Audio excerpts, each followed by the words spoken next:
नमस्कार, मेरा नाम शरद केवलिया है और मैं आज आप लोगों के सम्मुख अपनी एक कहानी राहें और भी हैं प्रस्तुत कर रहा हूं। सुशील ने अटैची में मार्कशीट्स और अन्य जरूरी कागजात रखे। आज उसे शहर के पास ही के एक कस्बे के प्राइवेट कॉलेज में व्याख्याता पद के लिए इंटरव्यू देने जाना था। वो अपने कमरे से निकलने ही लगा कि देखा सामने से सोनम आ रही है। सोनम उसके छोटे भाई मनीष की पत्नी। सोनम ने इधर उधर देख उसे लक्ष्य कर हवा में एक वाक्य उछाला, भगवान की कृपा से नौकरी मिल जाए तो 125 रुपये का प्रसाद चढ़ाऊंगी। किसी की वजह से मैं यहाँ बहुत ही अनकंफर्टेबल फील कर रही हूँ। सुशील अनसुना कर अपने कमरे में वापस घुस गया। अपमान के दंश ने उसे गहरे तक आघात पहुंचाया था। उसकी आंखों से 2-4 आंसू टपक पड़े। क्या बिगाड़ा है उसने सोनम का या इस बेरहम जमाने का। दीवार पर लगी घड़ी पर उसकी नजर पड़ी। बस छूटने में आधा घंटा ही बचा था। उसने जल्दी से माँ पिताजी से विदा ली।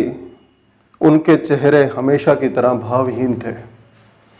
सामने से छोटा भाई मनीष दहेज में मिली नई कार में आया। सुशील को जाता देख उसने व्यंग्य से कहा, इंटरव्यू के नाम पर फिर घूमने जा रहे हो। मैं तुम्हें छोड़ देता पर सोनम के साथ मार्केट जाना है। सुशील ने घर से बाहर एक ऑटो रुकवाया और बस स्टैंड के लिए निकल पड़ा। टिकट लेकर वो बस में बैठ गया। बीड़ी सिगरेट का जाना पहचाना धुआं बस में लहरा रहा था। उसने आंखें बंद कर ली और यादों के भंवर में डूबता चला गया। आंखों के सामने सोनम का जहरीली हंसी हंसता चेहरा उभरा। शर्मा सर की बेटी सोनम, उनकी इकलौती संतान। शर्मा सर के पास वो पीएचडी कर रहा था। उसने सोनम के साथ न जाने कितनी सदियां बिताने की कल्पनाएं की थी। हालांकि अपनी इन भावनाओं को उसने अपने होठों तक नहीं आने दिया था, पर उसे लगता था कि सोनम ने उसकी आंखों में इन्हें पढ़ लिया है। जब वो सर के पास बैठा रहता तो सोनम किसी न किसी बहाने से वहां जरूर आती थी। मना करते रहने पर भी उसके लिए नाश्ता ले आती थी। जब वो वहां से रवाना हो रहा होता तो सोनम को भी कोई ना कोई काम याद आ जाता था और वो उसके स्कूटर पर बैठकर साथ में चल देती थी। उसकी शहद भरी आवाज में उसे अपने भविष्य के मीठे गीत सुनाई पड़ते थे। वे दिन गुलाबों की तरह खिले हुए और सुगंधित थे। दिन सोनम की एक हाथ झलक पाने और रातें उसके ही ख्यालों में बीत रही थी। उसे लगता था कि उसकी बस नौकरी लगे और सोनम उसकी हो जाएगी। उसकी पीएचडी भी पूरी हो गई पर लंबे समय तक वैकेंसी निकली नहीं, और जब निकली तो सिफारिश की दौड़ में उसने खुद को बहुत पीछे पाया। प्राइवेट कॉलेजों में भी सिफारिश का यही चक्रव्यूह। यथार्थ की पथरीली जमीन पर गिरकर उसके मासूम स्वप्न चूर चूर होने लगे थे। जीवन की कड़वी सच्चाइयां यकायक उसके सामने खड़ी थीं। हर जगह सिफारिश या पैसे का बोलबाला। उसे भगवान मिल जाते तो वो कहता कि इस देश में जिसके पास पहुंच नहीं है उसे आप जन्म ही ना लेने दें। धीरे धीरे एक बोझिल खालीपन उसके अंदर भरने लगा। छोटा भाई मनीष मेडिकल की पढ़ाई पूरी कर यहीं के एक प्राइवेट हॉस्पिटल में मोटी तनख्वाह पर चिकित्सक लग गया था। घर पर प्रैक्टिस अलग थी। सुशील भी अपना जेब खर्च निकालने के लिए ट्यूशन करने लगा था।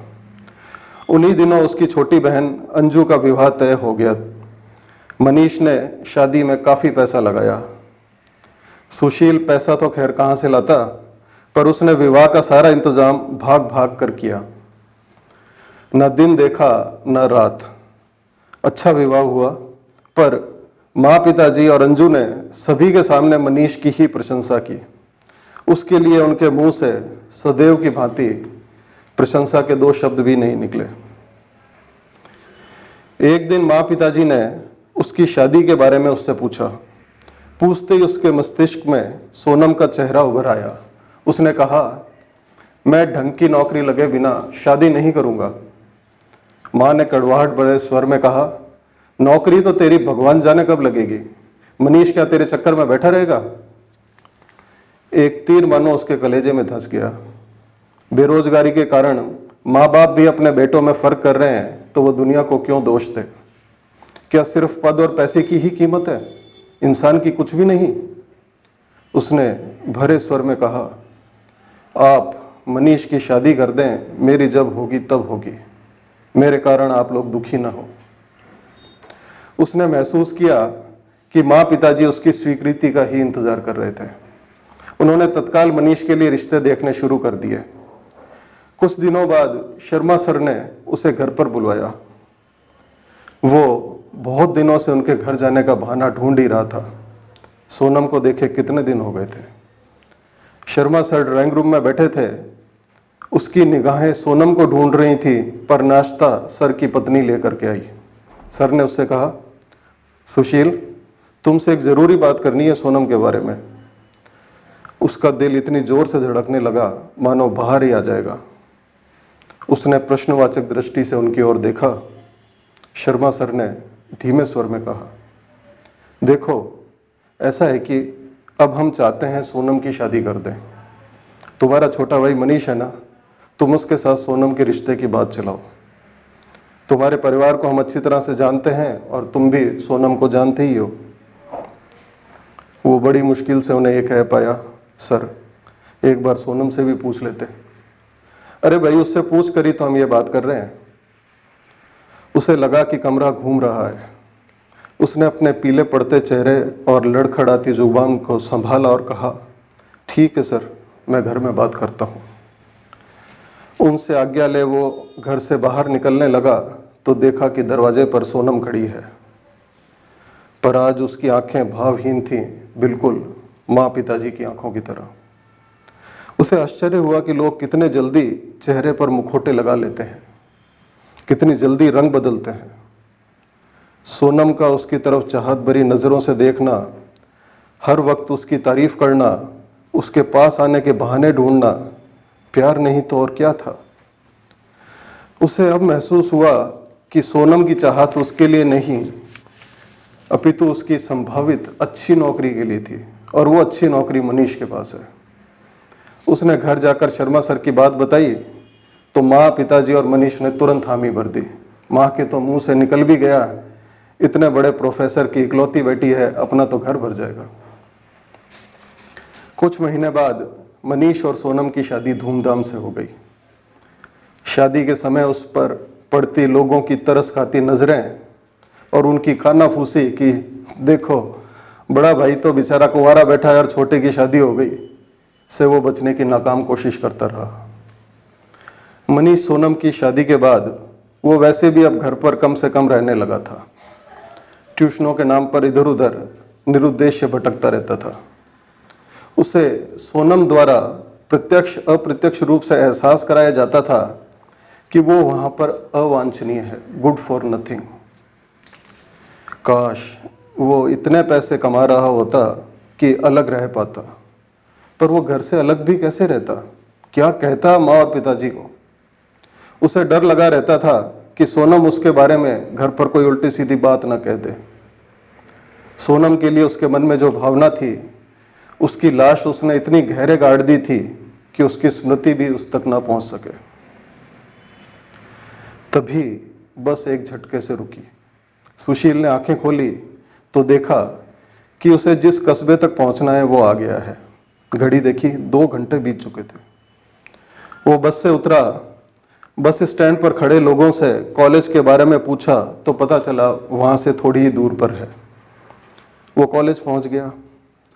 जहाँ इंटरव्यू होना था वहाँ 30-35 लड़के लड़कियाँ खड़े थे। सामने से उसे महेश आता दिखाई दिया। महेश एमए में उसका क्लास फेलो था। महेश ने उससे कहा, यार सुशील, इतने समय बाद तो मिला है, क्या हाल है। सुशील ने कहा, हाल तो बेहाल ही है, तू सुना। महेश बोला, इस कॉलेज में हिसाब बैठ जाता तो बहुत अच्छा था, ग्रेड भी पूरा दे रहे थे, पर मैंने सुना है कि यहाँ के प्रिंसिपल के ही किसी रिश्तेदार को ये पोस्ट मिलने वाली है। क्या करें, हर जगह यही हाल है। सुशील ने सुना तो उसका दिल ही डूब गया, पर उसने सोचा कि इतनी दूर आ ही गया हूँ तो इंटरव्यू तो दे ही दूँ। इंटरव्यू रूम में जब वो घुसा तो देखा सामने 4 व्यक्ति बैठे हैं। हर बार की तरह उससे वही घिसे पीटे सवाल किए गए, साथ ही यह सनातन प्रश्न भी किया गया कि वो पीएचडी करने के बाद भी बेकार क्यों बैठा है। उसने संयत स्वर में सारे जवाब दिए। इंटरव्यू बोर्ड में बीच वाली ऊंची कुर्सी पर जो व्यक्ति बैठा था, उसने सुशील से पूछा, अगर आपको ये नौकरी मिल जाए तो आप क्या करेंगे? सुशील की आंखों में आंसू झिलमिला गए और वो बोला, सर, मैं छात्रों को पढ़ाने में अपनी जान लगा दूंगा। बाकी सब लोग उसके इस जवाब और उसकी मुख मुद्रा पर जोर से हंस पड़े। उस व्यक्ति ने उसे बाहर जाने का इशारा किया। वो बाहर निकला। काउंटर पर बैठी रिसेप्शनिस्ट से उसे पता चला कि इंटरव्यू का परिणाम देर शाम तक घोषित होगा। सुशील ने कहा कि शाम को तो उसे वापसी की बस नहीं मिलेगी, तो उस लड़की ने कहा कि अगर वो सेलेक्ट होता है तो फ़ोन से उसे सूचना दे दी जाएगी। सुशील थके कदमों से बस स्टैंड की तरफ चल पड़ा। जब वो घर पहुंचा तो शाम हो चुकी थी। माँ पिताजी बरामदे में बैठे थे। हमेशा की तरह ना तो उन्होंने इंटरव्यू के बारे में कुछ पूछा, ना उसने कुछ बताया। कमरे में कपड़े बदलकर वो छत पर चला गया। उसने देखा वहाँ सोनम सूख चुके कपड़े उठा रही है। वो सुशील की तरफ व्यंग्य भरी मुस्कान फेंक कर नीचे चली गई। सुशील चुपचाप नीचे सड़क की तरफ देखने लगा। एक भयावह सूनापन उसे आगोश में लेने लगा था। वो सोचने लगा कि उसके जीवन का अर्थ क्या है। उसकी किसी को भी तो जरूरत नहीं है। सुबह से शाम तक एक निरुद्देश्य जीवन जीने से क्या हासिल होगा? कब तक वो अपने परायों के तानों और बदसलूकियों को झेलता रहेगा? उसके मन में विचार आया कि वो छत से नीचे गली में कूदकर अपनी सारी परेशानियों का अंत कर ले। तभी अचानक गली में कुत्ते जोर जोर से भौंकने लगे। उसने देखा कि एक अधेड़ अपाहिज भिखारी, जिसके दोनों पैर कटे हुए थे, छोटे पहिए लगे एक गाड़ी नुमा तख्ते पर बैठ उसे अपने हाथों के जोर से धकेलता हुआ गली में प्रविष्ट हुआ था।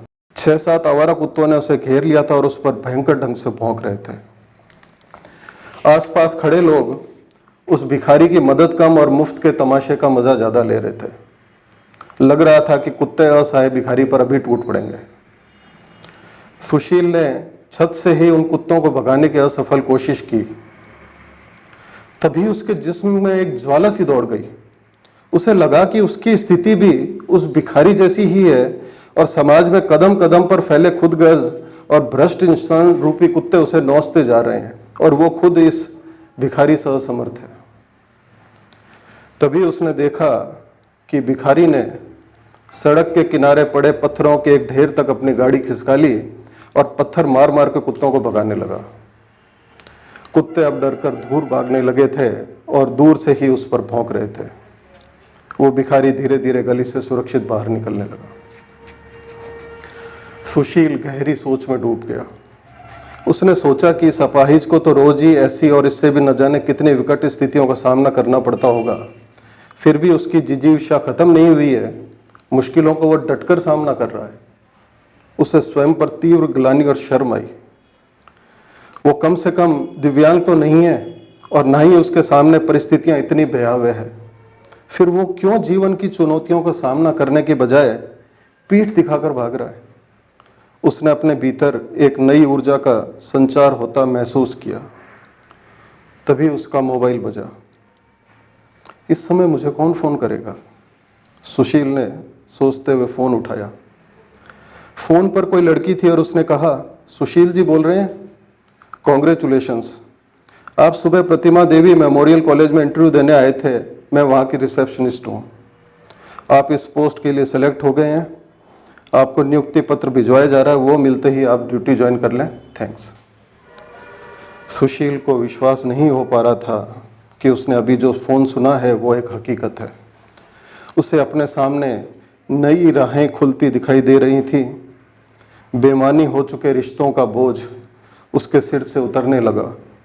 गली में भौंकते कुत्तों का शोर यकायक थम गया।